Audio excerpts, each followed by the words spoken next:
बिस्मिल्लाहिर्रहमानिर्रहीम। अस्सलाम वालेकुम स्टूडेंट्स। बेटे लास्ट टाइम हमने टॉपिक्स डिस्कस किए थे, summary of light reaction and summary of dark reaction. आज हमने नेक्स्ट टॉपिक जो डिस्कस करने हैं और हमारे सिलेबस में इंक्लूडेड है, that is the cellular respiration. अब सेलुलर रेस्पिरेशन हमारे जो सिलेबस में इंक्लूडेड है, cellular respiration and types of respiration, वो हम आज डिस्कस करेंगे टॉपिक्स में। अपने टॉपिक्स पे की तरफ आते हैं। पहले नंबर पे what is meant by cellular respiration, और सिंपल आप लोग इसे रेस्पिरेशन भी कह सकते हैं। आप पहले कंसेप्ट ज़हन में रख लेते हैं इसका।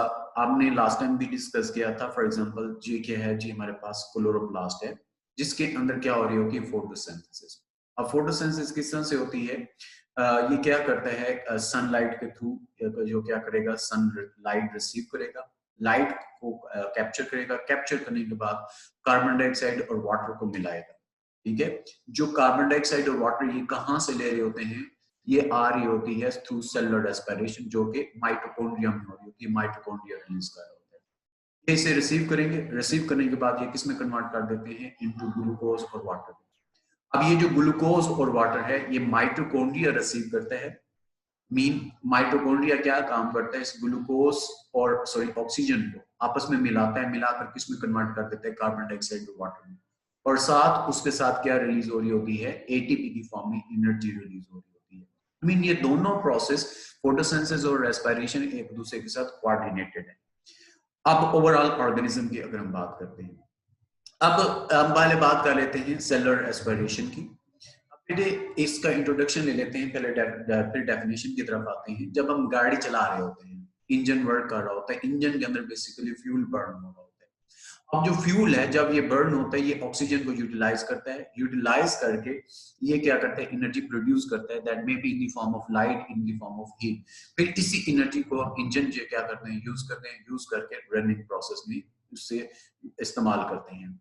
इन दिस बर्निंग प्रोसेस जो ऑक्सीजन है, that is used to break the bond between carbon and hydrogen present in the fuel molecule. जितने भी फ्यूल होते हैं, ये सारे के सारे हाइड्रोकार्बन होते हैं।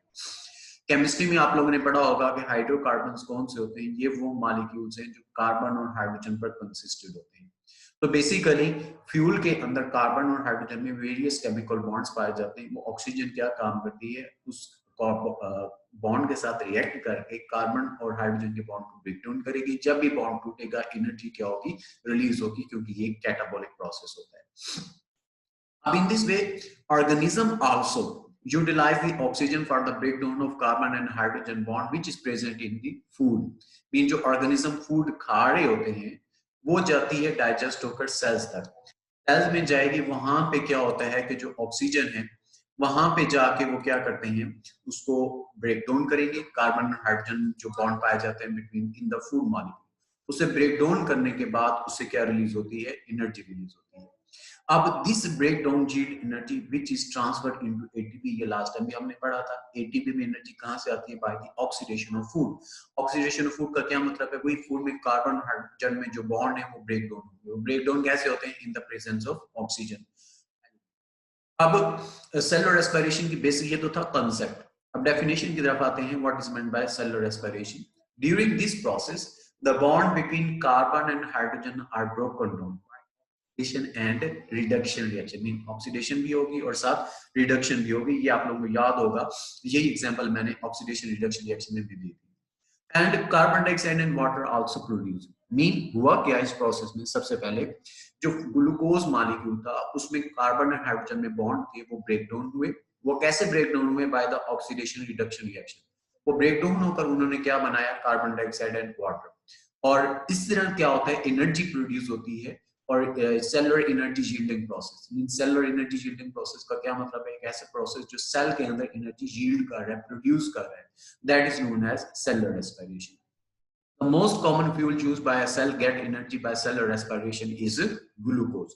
मीन जो बेसिक जो फूड मॉलिक्यूल यूज किया जाता है, जिसमें कार्बन और हाइड्रोजन के बॉन्ड ब्रेक डाउन किए जाते हैं, वो कौन सा होता है, that is the glucose molecule.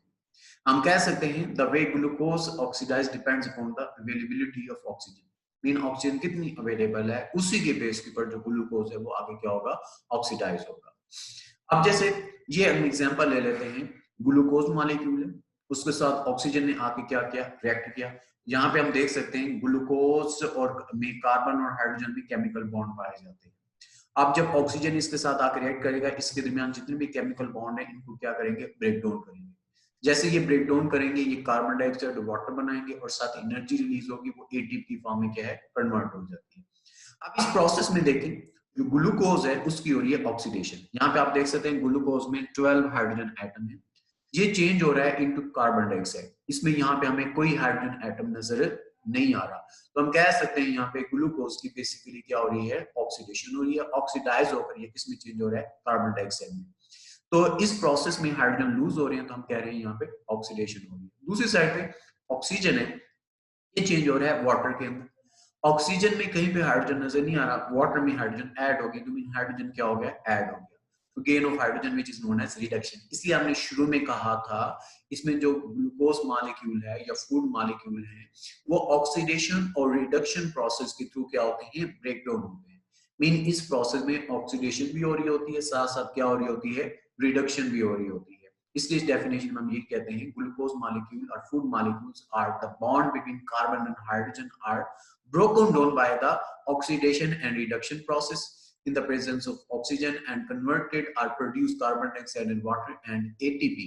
Our energy is released in the form of ATP. This process is known as cellular respiration. Cellular respiration हम इसलिए कह रहे हैं क्योंकि दो रीजन है, एक तो सेल के अंदर हो रहा है और दूसरा ये सेल एनर्जी यील्डिंग प्रोसेस है, मीन सेल के लिए एनर्जी प्रोड्यूस कर रहा है, इसलिए हम क्या नाम देते हैं, that's known as cellular respiration. Further हमने पीछे एक पॉइंट डिस्कस किया था कि जो रेस्पिरेशन का जो प्रोसेस है, इसमें जो ग्लूकोज की जो ऑक्सीडेशन हो रही है, it depends on the availability of oxygen. और उसी बेस के ऊपर जो सेलुलर रेस्पिरेशन है, इसे टू टाइप्स में डिवाइड किया जाता है। एक जो टाइप है उसे क्या नाम दिया जाता है, that is known as aerobic respiration. और जो एरोबिक रेस्पिरेशन कौन सी होती है, the cellular respiration which occurs in the presence of oxygen. इन रेस्पिरेशन की वो टाइप जो ऑक्सीजन के प्रेजेंस में हो रही है, उसे हम क्या नाम दे रहे हैं, that is known as aerobic respiration. ये कॉन्सेप्ट है, डेफिनेशन नहीं है, डेफिनेशन कंप्लीट आगे जाके पढ़ते हैं एरोबिक रेस्पिरेशन की। इनएरोबिक रेस्पिरेशन, इनएरोबिक रेस्पिरेशन कौन सी होती है, the type of cellular respiration which occurs in the absence of oxygen, उसे हम क्या नाम देते हैं, that is known as anaerobic respiration. तो रेस्पिरेशन की ऑक्सीजन की अवेलेबिलिटी की बेस के ऊपर टू टाइप्स होगी, एक एरोबिक जो कि ऑक्सीजन के प्रेजेंस में हो रही है, एक इनएरोबिक जो ऑक्सीजन की एब्सेंस के अंदर हो रही होती है। अब सबसे पहले हम डिस्कस कर लेते हैं एरोबिक रेस्पिरेशन। इसकी पहले कंप्लीट डेफिनेशन डिस्कस करते हैं क्या है। The type of respiration which occurs in the presence of oxygen, एक पॉइंट ये आ गया।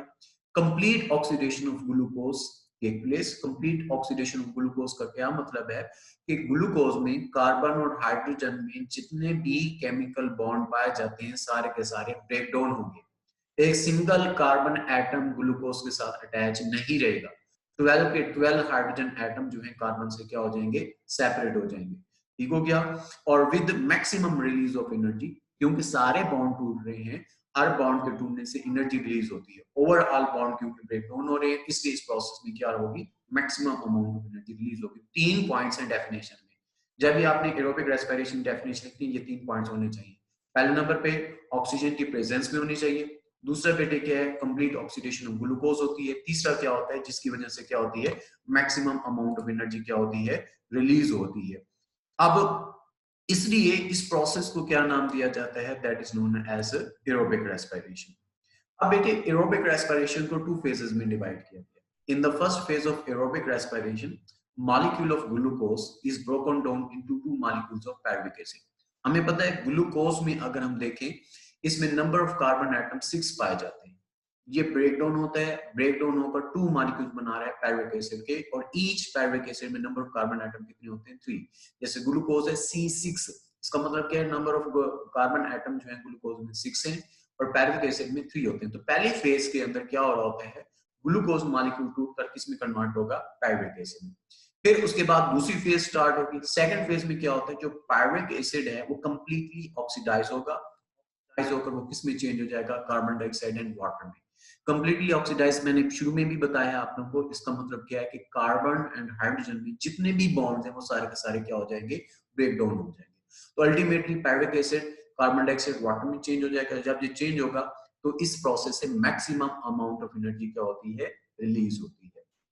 अब ये कैसे प्रोसेस होता है, इसको थोड़ा सा रिएक्शन के थ्रू हम अंडरस्टैंड कर लेते हैं। ये जो प्रोसेस है, पहली जो फेज है जिसके अंदर ग्लूकोज कन्वर्ट हो रहा होता है इनटू पायरुवेट एसिड, उससे क्या नाम दिया जाता है, glycolysis. Glyco mean glucose, lysis mean breakdown होना, मीन ग्लूकोज का ब्रेकडाउन होना।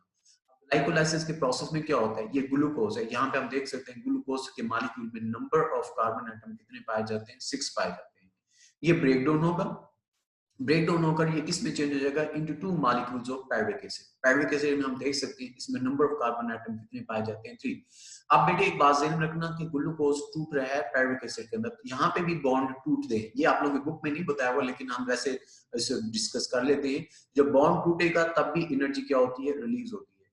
उस एनर्जी को एडीपी मॉलिक्यूल, 2 एडीपी, क्योंकि 2 पायरुवेट एसिड के मॉलिक्यूल बन रहे हैं इसलिए 2 एडीपी के मॉलिक्यूल ये कंबाइन होकर क्या बना देंगे, 2 मॉलिक्यूल्स ऑफ एटीपी बना देंगे। एक तो मीन जो एनर्जी रिलीज हुई थी वो एटीपी की फॉर्म में कन्वर्ट होगी। दूसरा, कल लास्ट टाइम हमने पढ़ा था एनएडी पॉजिटिव एक कोएंजाइम होता है, जब इसकी रिडक्शन होती है हाइड्रोजन को अटैच कर लेता है।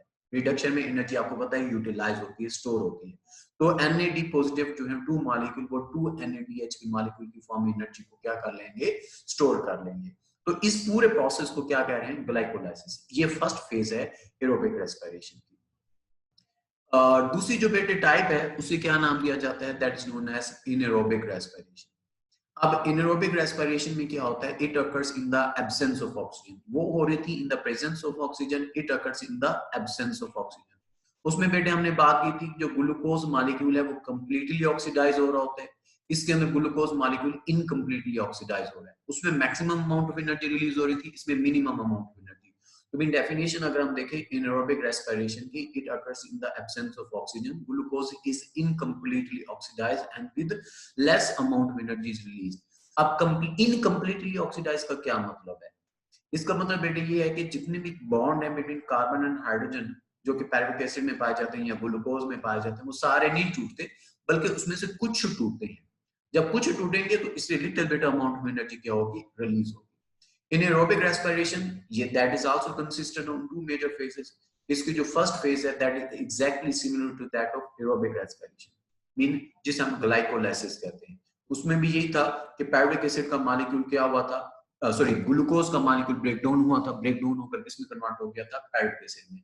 फर्स्ट फेज एरोबिक और एनारोबिक रेस्पिरेशन दोनों की सेम है, मीन जिसे हम ग्लाइकोलाइसिस कहते हैं। 6 carbon compound which is glucose is broken down into molecules of pyruvic acid which is a 3 carbon compound।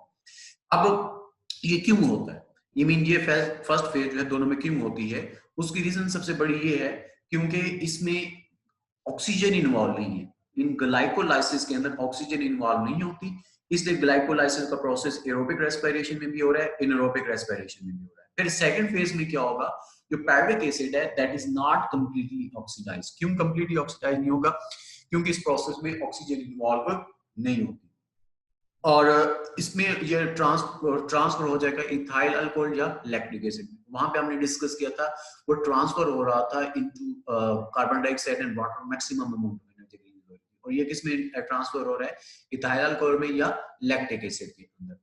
अब किस तरह से प्रोसेस इस बेस के ऊपर मीन जो ट्रांसफर हो रहा है इथाइल अल्कोहल और लैक्टिक एसिड में, एनारोबिक रेस्पिरेशन जो है फर्दर जो है वो क्या कहते हैं 2 टाइप्स में डिवाइड की गई है।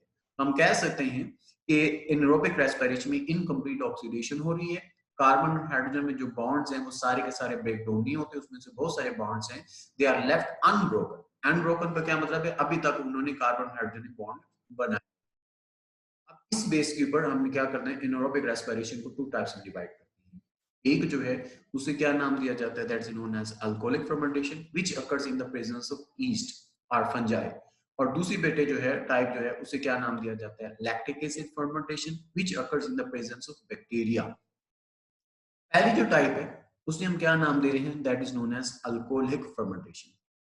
अब अल्कोहलिक फर्मेंटेशन में क्या होता है, इट अकर्स मेजॉरिटी यहाँ पे बैक्टीरिया की बताया हुआ है लेकिन मेजॉरिटी ये ईस्ट की प्रेजेंस में होती है।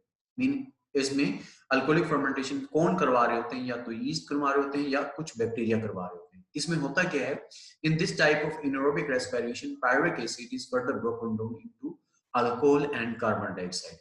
ठीक है।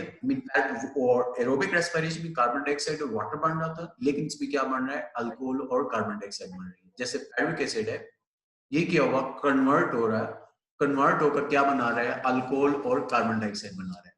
यहाँ पे अगर आप अल्कोहल का फार्मूला नजर आ रहा हो तो आप लोग देख सकते हैं, उसका फार्मूला क्या है, दैट इज द C2H5OH।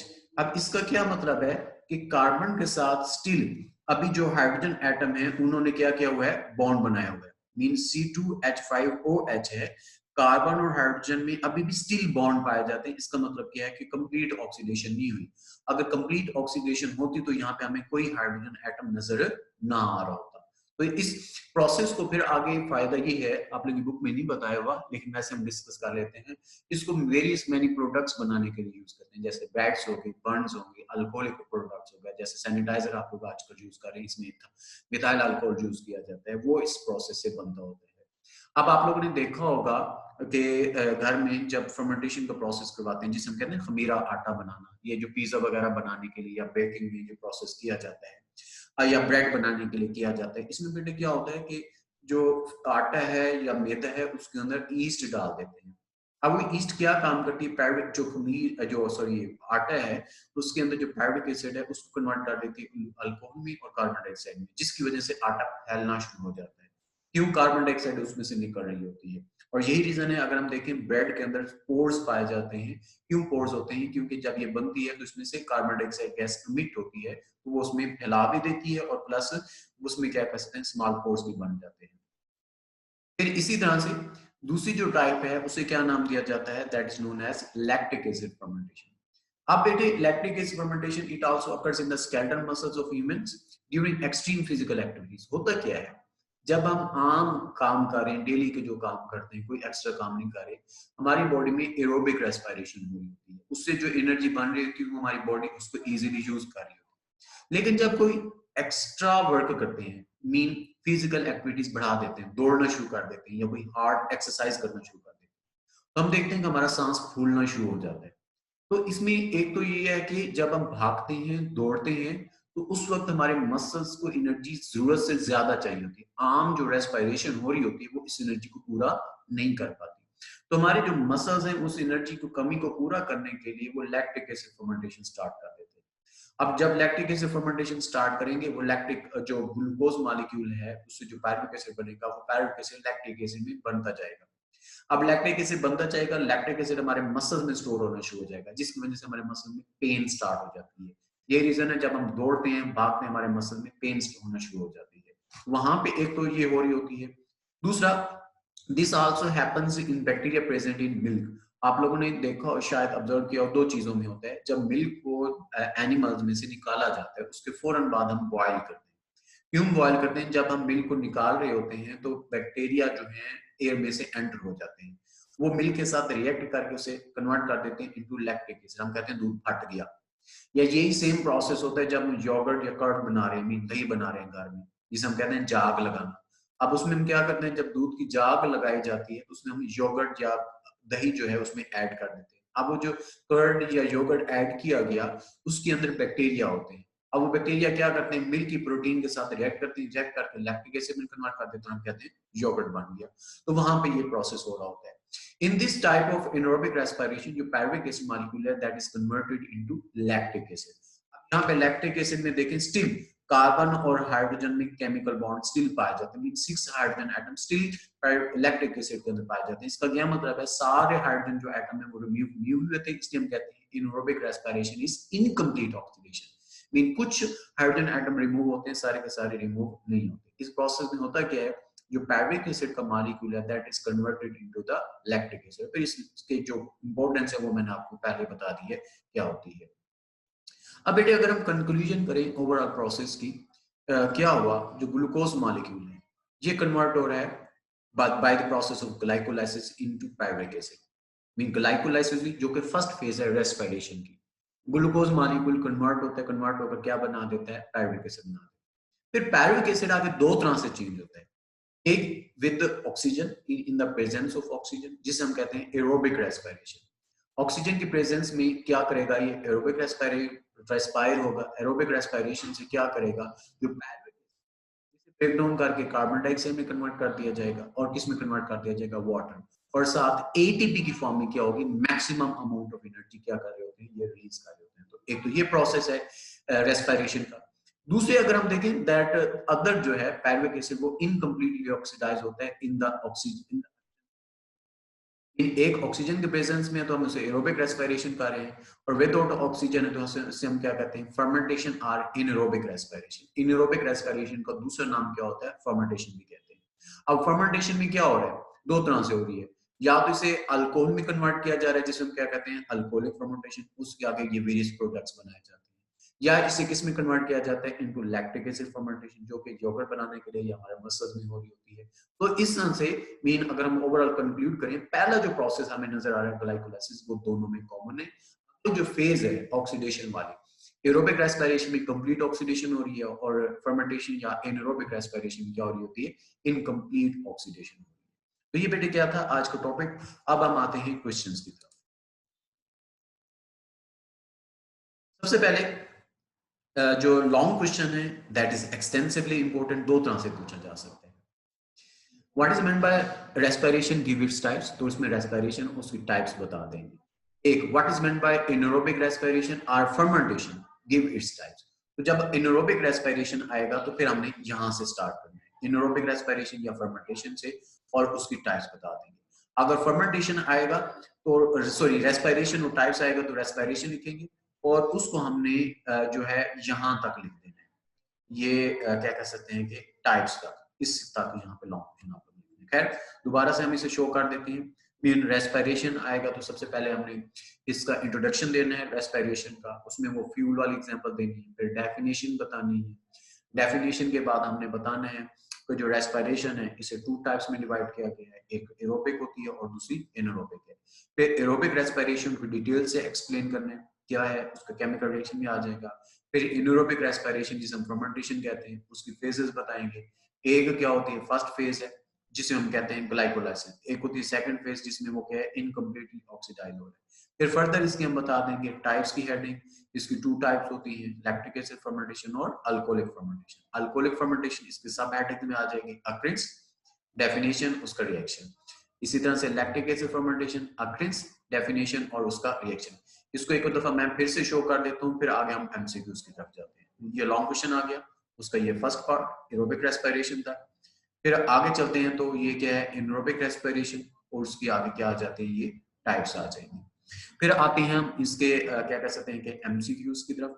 अब बेटे पहला जो है एमसीक्यू पूछा जाता है, when we work hard we suffer from the muscle fatigue because muscles, ये अभी मैंने आप लोगों को बताया है, सी ऑप्शन देखें, carry out anaerobic respiration so accumulate lactic acid. अभी मैंने बताया था कि लैक्टिक एसिड मसल में डिपॉजिट हो जाता है जिसकी वजह से मसल में पेन स्टार्ट होना शुरू हो जाती है। तो पहले एमसीक्यू का आंसर क्या आ जाएगा, सी ऑप्शन। फिर final product of anaerobic respiration is, anaerobic respiration का पूछा हुआ है, final product of anaerobic respiration जो है वो क्या है बेटे, lactic acid, ethanol, carbon dioxide, all of these. तो ऑल ऑफ दीज आएगा कैसे भला, अल्कोहलिक फर्मेंटेशन में एथेनॉल और कार्बन डाइऑक्साइड बनते हैं, और लैक्टिक एसिड फर्मेंटेशन में क्या बनते हैं, लैक्टिक एसिड। तो ओवरऑल एनारोबिक रेस्पिरेशन या फर्मेंटेशन में तीनों बन रहे होते हैं। फिर तीसरा जो है ये हमारे सिलेबस में इंक्लूडेड नहीं है, हमारा जो है क्या कह सकते हैं कि फोर्थ वाला देखिए, pyruvic acid is a dash carbon compound, तो इसमें 3 कार्बन कंपाउंड्स पाए जाते हैं। फिर उसके बाद फिफ्थ वाला भी इंक्लूडेड नहीं है। सिक्स्थ वाला है, the most common fuel used by the cell to get energy by cellular respiration is, वो बेटे क्या होता है, दैट इज ग्लूकोज। फिर उसके बाद सेवंथ वाला है, the cellular respiration occurring in the presence of oxygen is called, that is known as aerobic respiration. फिर है बेटे similarly the cellular respiration that occurs in the absence of oxygen, that is known as anaerobic respiration. फिर है glucose molecule is 6 carbon compound, ये हमने पढ़ा है। फिर which one of the following is 3 carbon compound, वहां पे पूछा हुआ तो पायरुविक एसिड कौन से कार्बन है, यहाँ पे पूछा हुआ 3 कार्बन कंपाउंड कौन सा है, वो पायरुविक एसिड है। फिर बेटे अल्कोहलिक जो फर्मेंटेशन है that occurs in bacteria and yeast, दोनों में हो रही होती है। फिर lactic fermentation occurs in, that occurs in skeletal muscles of human. ठीक है जी। और आगे आ जाए, the organism which get energy from anaerobic respiration, ये हमारे सिलेबस में इंक्लूडेड नहीं है। फिर आगे 14 में आ जाए, alcoholic fermentation, pyruvic acid is broken down into, pyruvic acid alcoholic fermentation में, वो बेटे किसमें चेंज हो रहा होता है, ethyl alcohol and methyl alcohol, हाँ ये ethyl alcohol and carbon dioxide के अंदर C2H5 इथाइल अल्कोहल का फार्मूला है, वहां पे नाम यूज किए हुए थे, यहाँ पे उन्होंने फार्मूला यूज कर लिया। आगे lactic acid fermentation, pyruvic acid is converted into lactic acid, तो ये लैक्टिक एसिड आ जाएगा। आगे बेटे fermentation in east is used in, उसे किस में यूज किया जाता है, जो क्या कह सकते हैं कि that is used in brewing and baking industry, सब जो डी ऑप्शन है वो ये यूज आता है, ये वैसे इंपॉर्टेंस ऑफ फर्मेंटेशन में ये वैसे इंक्लूडेड नहीं है।